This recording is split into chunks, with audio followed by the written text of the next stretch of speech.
मेरे प्रिय आत्मन, क्या तुमने कभी इस बात पर गौर किया है, कभी इस गहरे सन्नाटे में अपने भीतर झांक कर देखा है कि जिस क्षण तुम सृजन के शिखर पर होते हो, जिस क्षण तुम्हें लगता है कि तुम जीवन का सबसे बड़ा सुख भोग रहे हो, ठीक उसी क्षण तुम मृत्यु के सबसे करीब भी खड़े होते हो। तुम्हें लगता है कि ये महज एक शारीरिक क्रिया है, तुम्हें लगता है कि ये शरीर की एक जरूरत है जिसे पूरा करके तुम हल्का महसूस करते हो। लेकिन क्या तुम जानते हो कि जिसे तुम राहत कहते हो, जिसे तुम कुछ पलों का मजा कहते हो, वह दरअसल तुम्हारे अपने ही अस्तित्व का, तुम्हारे अपने ही मस्तिष्क का, तुम्हारे अपने ही भेजे का निचोड़ कर बाहर फेंक दिया। आधुनिक विज्ञान ने जब वीर्य का विश्लेषण किया, जब उन्होंने माइक्रोस्कोप के नीचे रखकर देखा कि इसमें क्या है, तो उन्हें वही तत्व मिले जो तुम्हारे दिमाग की कोशिकाओं में पाए जाते हैं। लेसिथिन, फास्फोरस और बहुत से ऐसे सूक्ष्म प्रोटीन जो केवल मस्तिष्क के निर्माण में काम आते हैं। ये वे तत्व हैं जो तुम्हारी नसों के तार हैं।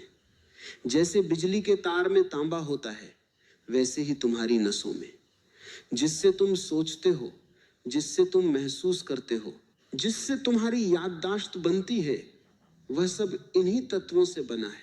अब गणित बिल्कुल सीधा है और बड़ा क्रूर है। शरीर के पास फास्फोरस का भंडार सीमित है। तुम जो खाते हो उससे शरीर थोड़ा सा फास्फोरस निकालता है। अब शरीर के सामने दो रास्ते हैं, या तो वह उस फास्फोरस को, उस कीमती रसायन को तुम्हारे दिमाग को दे दे ताकि तुम्हारी बुद्धि कुशाग्र हो, तुम्हारी याददाश्त तेज हो, तुम्हारे चेहरे पर एक ओज हो, एक तेज हो, या फिर वह उस फास्फोरस को इकट्ठा करके वीर्य के रूप में नीचे बहा दे। ज्यादातर लोग, 99% लोग दूसरे रास्ते पर हैं।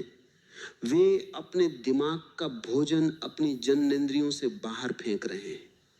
इसीलिए तुम पाओगे कि जैसे जैसे व्यक्ति काम वासना में ज्यादा लिप्त होता जाता है, उसकी बुद्धि मोटी होती जाती है, उसे चीजें याद नहीं रहती, उसके भीतर एक धुंध छा जाती है।